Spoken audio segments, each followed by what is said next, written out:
వీళ్ళకి ఏం చెప్తారు అంటే నమస్కారం. ఫిర్యాదులో ఏమని పేర్కొన్నారు? గతంలో బోరుగడ్డ అనిల్ ఒక్క దగ్గర కాదు, చాలా సందర్భాల్లో అనుచితంగా వ్యాఖ్యలు చేశారు, అనుచితంగా మాట్లాడారు. అందరికీ తెలుసు, రాష్ట్రం మొత్తం తెలుసు. అసలు బోరుగడ్డ మీద ఆ రోజునే పెద్ద ఎత్తున ఫిర్యాదులు వెళ్ళాయి, కానీ ఆ రోజున్న పోలీస్ యంత్రాంగం ఎవరు పట్టించుకోలేదు, ఒక్క కేసు కూడా నమోదు చేయలేదు. ఆయన కంటిన్యూస్గా బోరుగడ్డ అనిల్ అనే వ్యక్తి కంటిన్యూస్గా అదే రకంగా మాట్లాడుతూ వచ్చారు. ఒక్కరిని కాదు, ఇంకా ఏ రకంగా మాట్లాడారు అనేది మన నోటితో చెప్పలేనంత ఇదిగా మాట్లాడుతూ వచ్చారు. సో ఇవాళ కేసు నమోదైంది కాబట్టి అరెస్టు చేసే విషయానికి సంబంధించి కానీ ఇతర అంశాలకు సంబంధించి కానీ పోలీస్ అధికారులు ఏం చెప్పారు, ఏం మాట్లాడతారు? గతంలో ఇదే స్టేషన్ లో మేము 2022లోనే ఇదే బోరుగడ్డ అనిల్ పైన మేము కేసు అనేది పెట్టడానికి కంప్లైంట్ అయితే ఇచ్చామండి అప్పట్లో. బట్ అప్పట్లో గవర్నమెంట్ ఉండడం వల్ల, వైసీపీ ప్రభుత్వం ఉండడం వల్ల కంప్లైంట్ అయితే తీసుకున్నారు, కానీ ఎటువంటి కేసు అయితే నమోదు చేయలేదు. బట్ ఇదే బోరుగడ్డ అనిల్ రీసెంట్ గానే ట్విట్టర్ లో సార్ని, చంద్రబాబు గారిని, అలాగే పవన్ కళ్యాణ్ గారిని, అలాగే హైకోర్టు జడ్జెస్ ని, వీళ్ళందరినీ దూషిస్తూ మళ్ళీ ఇదే ట్విట్టర్ లో అయితే రీపోస్ట్ చేస్తా ఉన్నాడు.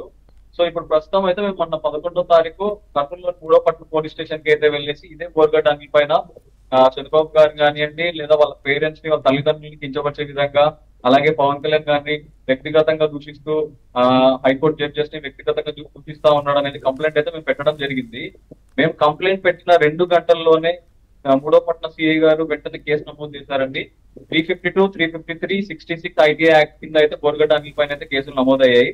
మిగతా మా కర్నూలు నియోజకవర్గంలో లోకల్లో అయితే మేము కంప్లైంట్ పెట్టాము. అదే విధంగా కర్నూలు జిల్లా నుంచి మిగతా 6 నియోజకవర్గాల నుంచి కూడా నేను ఈ రోజు కంప్లైంట్ పెట్టడానికి మా ఐడెంటిటీ సభ్యులకు ఎవరైతే ఉన్నారో వాళ్ళకి అందరికీ చెప్పడం జరిగింది.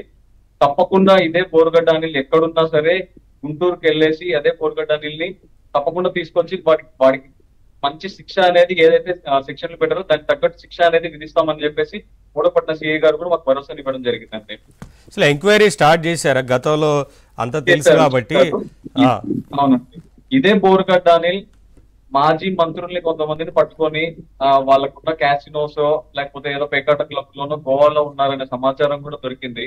సో ఈ ఇన్వెస్టిగేషన్ బేస్ చేసుకొని కర్నూలులే కాదండి, మిగతా కర్నూలు నియోజకవర్గాల పక్కన జిల్లాలోని కర్నూలు నియోజకవర్గాల నుంచి కూడా వాడిపైన కేసులు అనేది నమోదు చేయించాలని చెప్పేసి ఈ రోజు మా ఐటీడీపీ సభ్యుల్ని, అధ్యక్షుల్ని కూడా ఆదేశించాము.